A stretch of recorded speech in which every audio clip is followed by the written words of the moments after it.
So, it's February 2024 and Lazio is playing against Cagliari in a quest for a European spot. It hasn't been a smooth season for Lazio this year, but a European spot was still within eyesight. That being said, Lazio weren't the only ones with a mission. You see, club captain and veteran striker Ciro Immobile was also aiming to score his 200th league goal in Serie A, a legendary milestone only reached by 7 other players. That would put him in the company of legendary players like Totti, Roberto Baggio, and Giuseppe Meazza.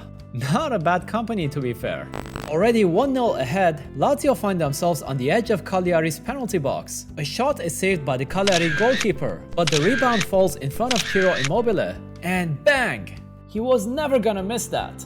200 goals in Serie A, a personal redemption in what's been a very challenging season, both for him and for Lazio.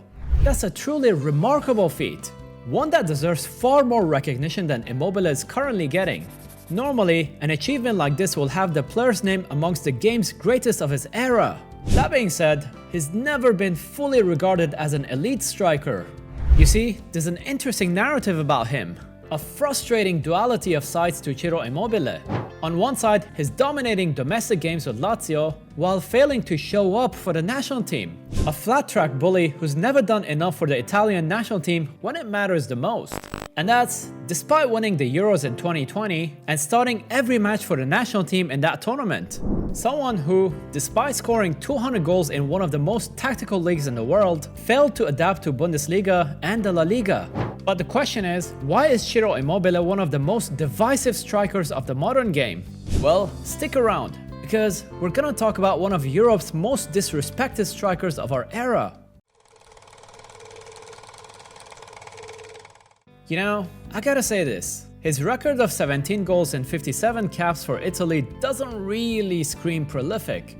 And to be fair, I'm one of the first ones to say that he definitely should have done better for the Italian national team. In fact, he's responsible for one of the most hilarious scenes at the Euro 2020 against Belgium, where he goes down, desperately trying to claim a penalty, rolling around as if he was shot, and when Italy scores, he suddenly gets up, looks around, and runs towards his teammates like nothing ever happened. I mean, come on dude, what was that about? Honestly, I could go on with my frustrations of Ciro Immobile forever. But I'm here to be impartial and have a neutral look on the legacy of Ciro Immobile. Let's take a brief overview of Immobile's career so far. He starts his senior football at Juventus, getting minutes here and there as a youngster. I mean, listen, to be fair, he really started at the 4th-tier club Sorrento. But hey, no one cares about your youth football. Or Sorrento. So let's just move on. And of course, you're not an Italian promising youngster if your parent club doesn't loan the living shit out of you to the lower level teams. And Ciro Immobile was not an exception. Loan spells at Siena and Grosseto in Serie B didn't really amount to much, but it was his 3rd loan spell at Pescara where he scored 28 goals in 37 matches, achieving both promotion to Serie A and the top scorer award in the league.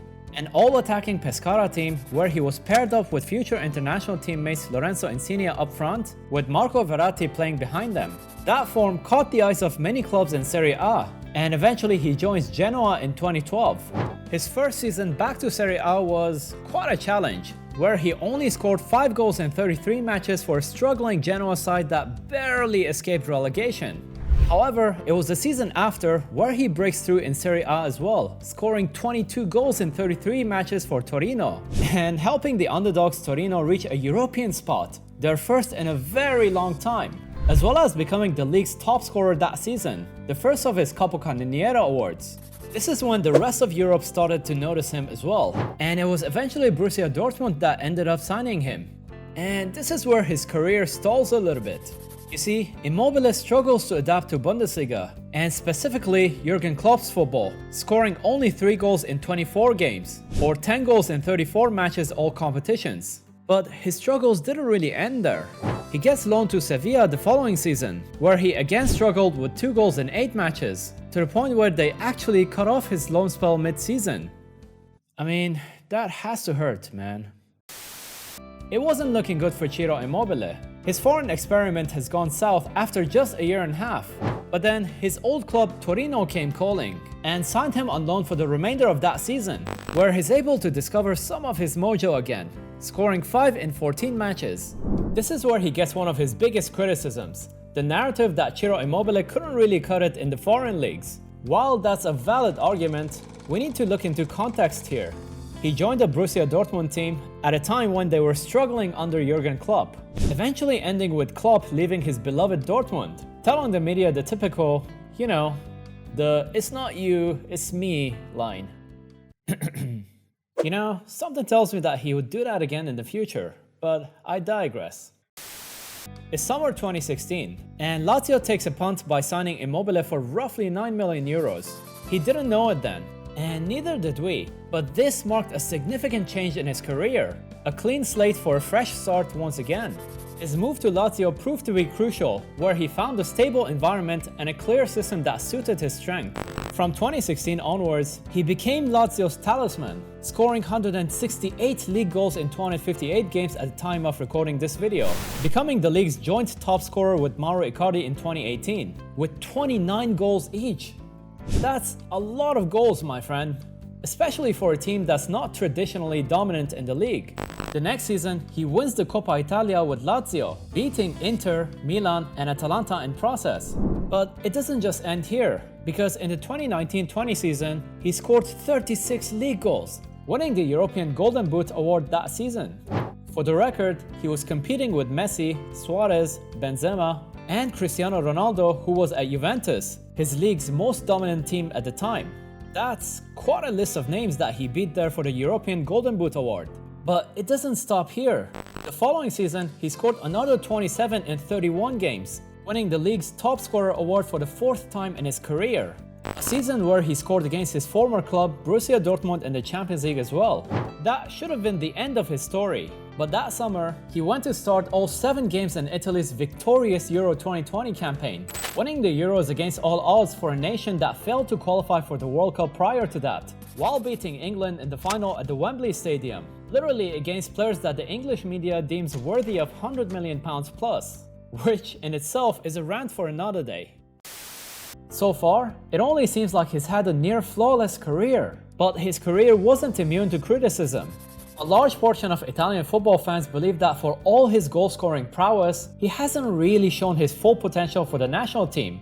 And to be fair, I'm one of the first ones to say that he definitely should have done better for the national team.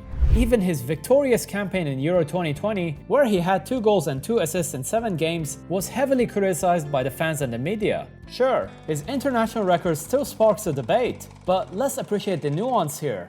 He played under multiple managers for a national team that, let's be fair, severely underachieved in the past decade, even with the context of winning Euro 2020. Some might argue that his dominance is only limited to Serie A, and to be fair, there's definitely some truth to that.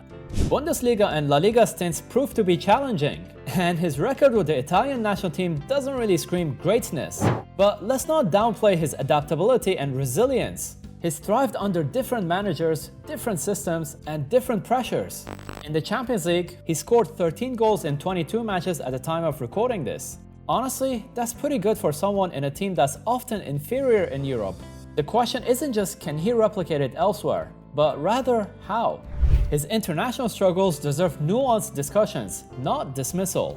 Let's not forget that Immobile is not just a one-season wonder. He's been a consistent goalscorer for almost a decade, winning the top scorer Capocannoniere award for a record 4 times. He's also led Lazio to a Coppa Italia and 2 Supercoppa Italiana trophies. And for a club that's never been dominant during his time at Lazio, I think that in itself deserves a lot of respect. For comparison to a Premier League club, think of a Tottenham Hotspur. Except, Lazio do win a domestic trophy here and then. I'm never gonna include him in the elite category of Luis Suarez, Haaland, or Harry Kane, but he's a proven goalscorer, a Serie A legend, and a leader with a grit and adaptability, one of the last remaining pure number 9s left in the game. Let's just appreciate his unique story and the career he's had.